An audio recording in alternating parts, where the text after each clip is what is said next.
Welcome to Open Culture. This week we have DeBar on, who's an activist and who's been actively using social media to promote his message. Hi, Don. How you doing? Great to see you again. Good to see you again. So why don't you tell my viewers about how you've been using social media to communicate your information? Yeah, we were talking about, well, let me go to what I've been doing most recently, I guess, because I've been pretty active with that for the last 4 or 5 days, actually with almost no sleep in between. The war on Libya that's been conducted, depending on who you believe, certainly since March 19th when the bombing began by the United States, and I guess you could count it from when the first American troops landed in Benghazi, which was February 23rd and February 24th, according to the Pakistan Observer, the English language daily in Pakistan. There has been a wall-to-wall consensus in the U.S. and Western media over a particular narrative, that there was an indigenous rebellion that began in the eastern part of the country, that the government brutally suppressed it with air power and everything.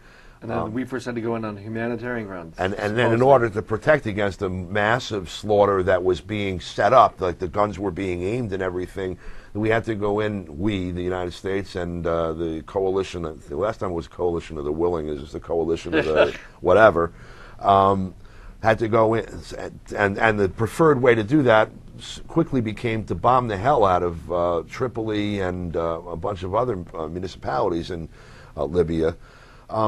And this narrative was told across the board from Democracy Now!, Pacifica Radio, a whole bunch of so-called progressive Fox, media, CNN. and then all the way to the right to Fox, and I don't know, there's no further right than that, I guess, but MSNBC and them, CNN. they're pretty close to it, CNN too. So, across the spectrum, what Donald Rumsfeld called total information dominance or something, one of those ideas, where you have control over the entire flow of information. So for people that happen to stumble on facts that, the narrative is false and want to share that information, the ownership of the media in this country is concentrated at record levels, and that's true also across, the pond, Europe, and Asia. And so these new toys, social media, have, been useful in doing that. And so we've been, myself, many other people have been trying to find ways to employ devices like Facebook, you update Twitter, Facebook several times a day. that kind of thing, using YouTube to post, documentation video and such. Using Twitter to point people to these things and to give them, short updates of what's going on. And so, most recent example, a week ago, this past Friday, so today is the 24th, and so we're talking the 19th of August. In the afternoon, starting with NBC, the narrative was the Gaddafi family has left Libya and are now in Tunisia. They've defected. And beginning with NBC and then MSNBC and their other brothers and sisters under the NBC fold, the Peacock, spread so that by Saturday, the New York Times and the New York Post, the Washington Post and the LA Times and everybody in between were also saying this. And then suddenly, Sunday, there was an alleged invasion of an uprising in Tripoli, and lo and behold, Gaddafi was in Tripoli. And so was his family, because they then, we were told, arrested 3 of his sons, Saif al-Salam Gaddafi and Muhammad Gaddafi, and I can't remember the name of the third. And then the press started talking about basically Gaddafi's days are over. The rebels have 85%, 80%, 95%, depending on who you listen to, control over Tripoli. and it's over because they're controlling the rest of the country. So that was the full spectrum narrative from Friday through, say, Sunday afternoon, Sunday evening.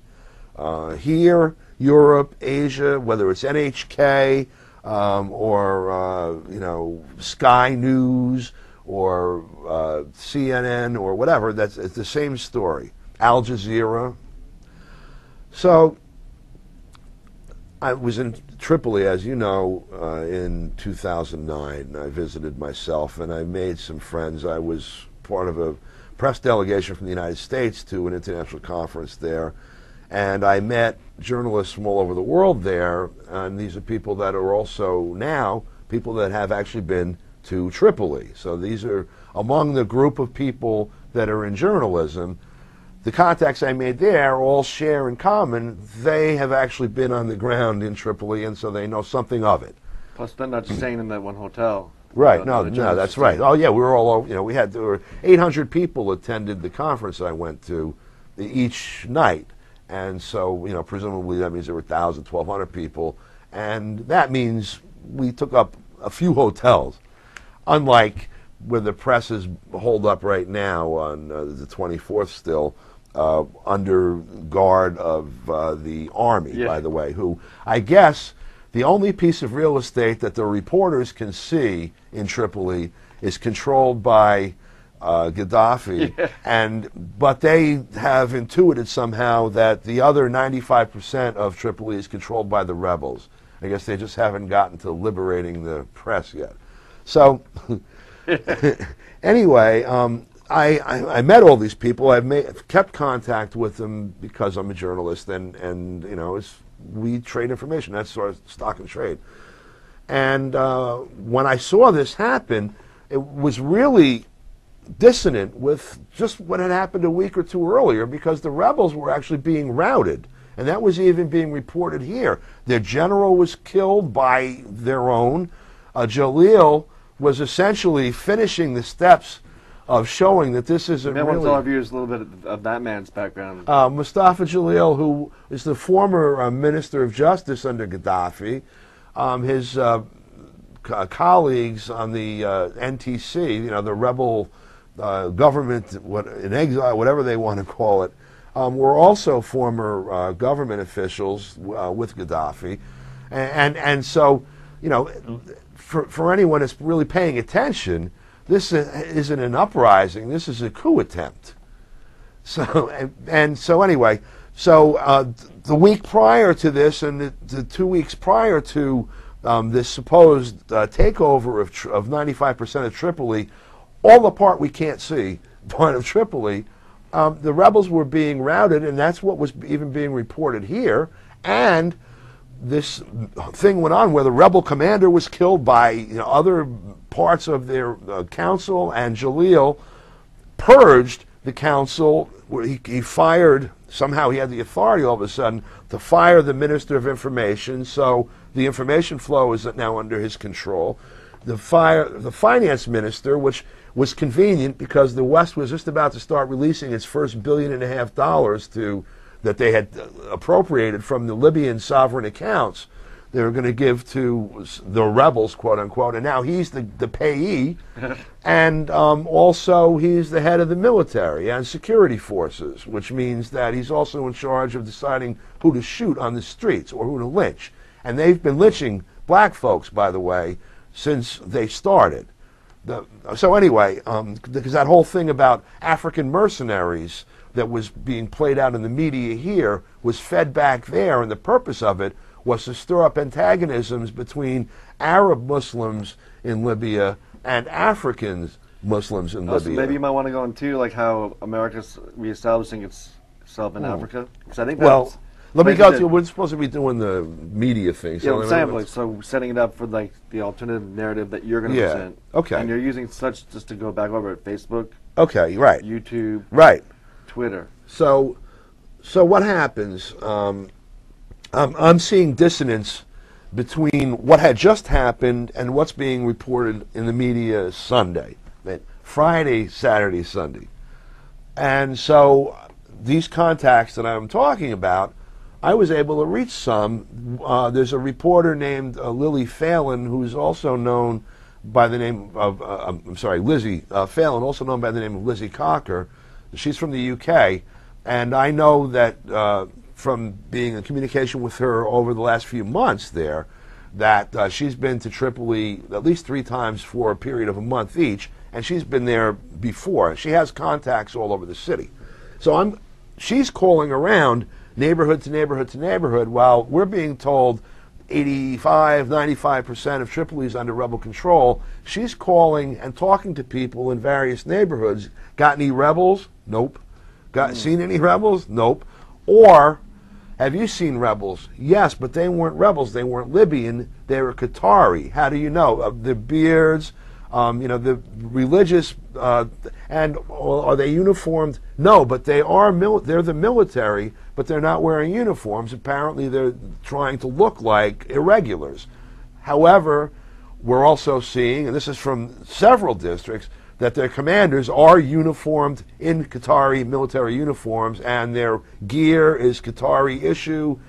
Now, and then we find out in some areas they've killed them and taken their hardware and or captured them, and then we hear that around the city there are dead Qataris in the street. So anyway, I've heard nothing on none of this. So I'm getting this information.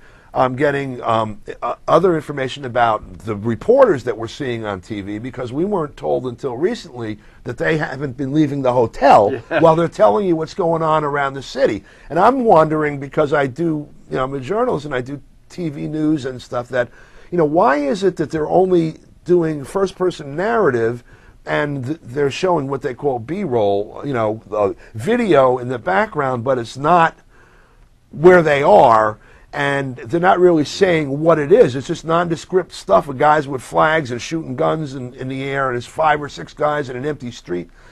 And then come to find out, they've been holed up in this hotel for like a week and a half, 2 weeks, and not going out. So their reporting is coming either out of thin air or somebody else is sending it to them as a script. Yeah. So anyway, I'm getting firsthand information from Lizzie, and so how do I get it out? That's the task, and that's how social media comes in. So I accumulated, when Cynthia McKinney and her group went to Tripoli in June. They were there for almost a month. They went to hospitals, interviewed patients that were there that had been shot by so-called rebels. That there were people that there was a family of a guy that was lynched, where he was black, and they accused him of being a mercenary. He was a Libyan. By the way, Tripoli, like a third to half of the people that live there are native Libyans. They are black. This is Africa. Okay, there are black folks in Tripoli and Libya that are Libyans and Tripolitanos. Anyway, documenting that, going to university, Al Fateh University, showing the library that result of a bombing, NATO. So all these civilian casualties of NATO bombings that are in the hospital, documenting. So I have all this firsthand information that I'm now assembling with this narrative and what to do. But you're also getting in real time. Real time. And while the whole universe is telling this fable, I've got video, I've got sound, I've got stories and collaborating. This guy said this in this neighborhood, and that guy said that in that neighborhood, and it's the same thing. You don't have an agenda that you're putting out. You just want to get stating the truth. My agenda is to report the truth. Well, no, where I'm leading on this too is, why is this other narrative by the mainstream been constructed? Oh, well, 2 reasons. You know what I'm saying? Yeah, oil. That's a big reason. And another big reason is, and the local motivation for Jalil is simply coup d'etat. When they make the oil checks out, I want them to make them out to me. Yeah. Okay? That's his personal motive. Right, and he's actually accomplished that for the oil revenue that's been seized by the United States out of the sovereign accounts of Libya, the people's money that gets distributed to the people every month, that pays for the housing and all this other stuff. Right before they were going to write the checks to the NTC, Jalil fired the NTC, Suddenly, the head of the military ends up shot to death, and Jalil, in order to remedy that, fires the guy who cashes the checks, the finance minister, fires the head of the propaganda machine, the minister of information. So anyway, his motivation is transparent. But larger than that, there's a geopolitical situation. Libya is a unique country in Africa in that it has this tremendous wealth, and it's had an inclination to invest that wealth in Africa, to develop infrastructure in Africa that would be independent of the colonial paradigm.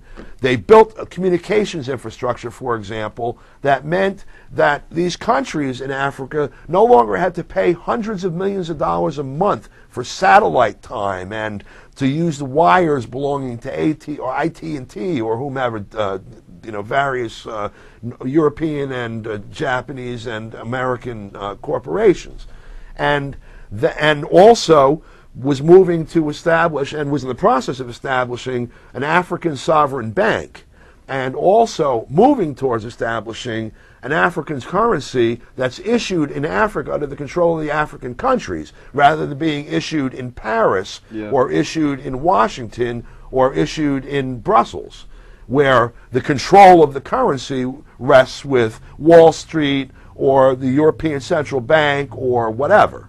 And that Gaddafi becomes like a larger threat to our bigger interests. That is the reason that Libya is being invaded. The reason that you have locals playing is because they get to, I get to cash a small check that falls off the truck. But that's what's been going on. And so anyway, how do we get this stuff out? So Facebook, when I was cultivating Facebook friends, when I first signed on, because, as with Facebook, when you friend somebody, you say, hey, will you be my friend? And they say yes. Now when you post, when they log on to Facebook, your posts show up on their page. And when I was looking for people to do that with, rather than just looking for like, oh, that's Bob from the bar and that's Susie from the beach or whatever, I was looking for people who are plugged into networks that are interested in politics and, journalism. Activism, too. Activists, right, that would amplify what I post. In other words, I post it to the 1,500, 2,000 So you're people. looking at social media to amplify your message. Exactly. I'm looking at it as a network. And so if I post this story that I write with the notes and supplement with a video and you might want to tell first-hand people about the materials blog, too. Yeah, okay, and also there's a blog. Tell them your address. So okay, well, they're really well done. If you want to see my Facebook page is the easiest address to say. The others are kind of long. But you can pick these up at my Facebook page. Facebook.com/Don DeBar. It's DONDEBAR. Facebook.com/Don DeBar. You'll see links to my YouTube page, which is where I have video and audio of interviews that we've done with people. I have a walk-around video. When I was in Tripoli 2 years ago, I shot all of the marketplaces, talked to people on the street, shot out the window to show all these big structures that were being built, the cranes for construction and everything, the Mediterranean, all this stuff. Video of things like that, video of events that, for example, Cynthia McKinney's been going around the country talking about what she saw, the consequences that she saw and documented of the bombing of by NATO of Tripoli, that there are massive impacts on the civilian infrastructure. It is not bombing arsenals and such. They're bombing hospitals and universities and people's homes and all of that. She's doing a tour, and we've been videotaping that so that people can hear that information, because, again, no one's reported it, including Democracy Now!, which hasn't even referenced the fact that she's been out now for 2 months on the road, and every day practically, it's certainly every other day, she's had that many engagements, playing to packed houses all over the country. That information, you can go to my YouTube page, you click on it. Well, the way this thing works is, at YouTube, for example, where we park the videos, there's a counter.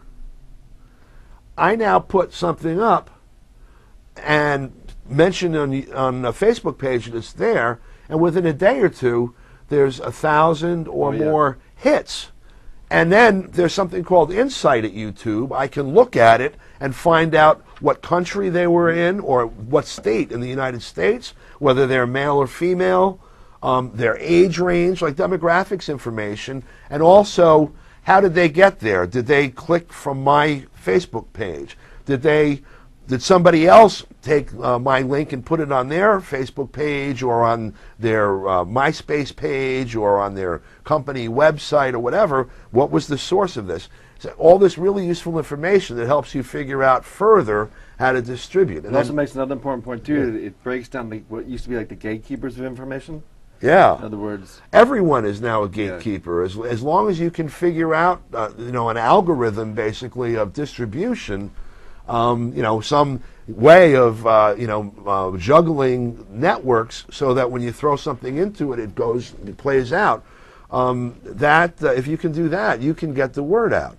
And it's interesting to watch when this happens. For example, the soil that this war took place in is public opposition polling at 65% at the beginning and going up since then. And a media that is universally applauding it and only arguing over, gee, we should have troops on the ground in there too, rather than we shouldn't have been doing this. And this thing being done totally outside of the law, with a fiction that it's not hostilities. That's the only thing, that's President Obama's defense to the fact that he's in violation now for months of the War Powers Act and the U.S. Constitution, is that it's not hostilities. In a whole condition like that, where you have a unanimity of voices from left to right saying everything's fine and going great and we're bombing Libya into democracy, it is really important to be able to do this kind of work. And the tools are there. And Facebook is one useful tool. YouTube is another. Twitter is another. And if you were to believe the mainstream media, those are the things that drove the revolutions in Egypt and Tunisia. And so, it'll be interesting to see if that's possible here. I mean, we know that cell phones were regarded... Also London. Yep, and London too. It's very That's right. Too, where you haven't seen that here, although you saw a little bit of that in Wisconsin. Yes, you did see it. When they tried to decertify those unions. And That's stuff. right. But here in the United States, the government response, even to people being able to talk to each other on the phone at a peaceful demo, and this is the BART in San Francisco, was to turn off the cell phone service at the basically the subways, the BART system. They shut everybody. They made it not possible to use a cell phone in the subway that day. Even if it was you trying to use it, not a demonstrator, and you were having chest pains, you couldn't dial 911 either. That's the response here. But in any event, it's interesting, the potentiality here, and in a condition where right now you have record unemployment, record foreclosures, record homelessness, record debt for education, consumer debt, and everything else, also record and Wall record Street unemployment, debt. and Wall Street profits, record Wall Street profits, and record activity in general, where the economic power is concentrated. Those guys are doing better than ever in history, and the distance between them and the rest of us is greater than ever in history. And a condition where, again, a poll taken 2 weeks ago said 65% of Americans do not have $1,000 in cash. Okay, in a situation like that, being able to communicate without a media that is so far away from us that they can say what they're saying about the war in Libya and about the money being used there instead of in the economy, while the rest of us are opposed to it and are hurting. Obviously, there's a need for this. Well, it makes an interesting point, too. A lot of those journalists report that way because that's how they get their access to information. Yeah. In other words, they're going to, adopt the company line or cozy up to that politician. You know. So it's leading to like ways so now with people's social It media feeds back on itself. cultivate new sources That's of right. information. That's right. And have you found that true for yourself? Of course, yeah. I mean, here's the source of information for what's going on in Tripoli. I talked to somebody that knows people distributed around the city who calls them on the phone and says what's going on in your neighborhood, and we find out. Just like if you called me and asked if something was happening in Ossining and there was some disaster and you were in White Plains trying to find out what's going on in Ossining, I would hang up the phone and I'd call somebody that I know on Main Street, and I'd call somebody that I know on North Highland Avenue, and somebody by Mary Knoll, etc. And I would be able to call you, and I'd call the chief of police or whatever, somebody that I know that knows what's going on, and I would call, you know, other people too, and then I could tell you with, you know, accurately what's going on, as opposed to what's been happening is a hotel room full of CNN and NBC and Fox reporters or whoever corporate media is holed up there, but CNN's saying we can't leave the hotel because Gaddafi's army is outside. It's the only part of Libya they control, the part we see, because the rest the rebels control. We can't see it though. And those guys weaving a tale about what's going on in the outside world.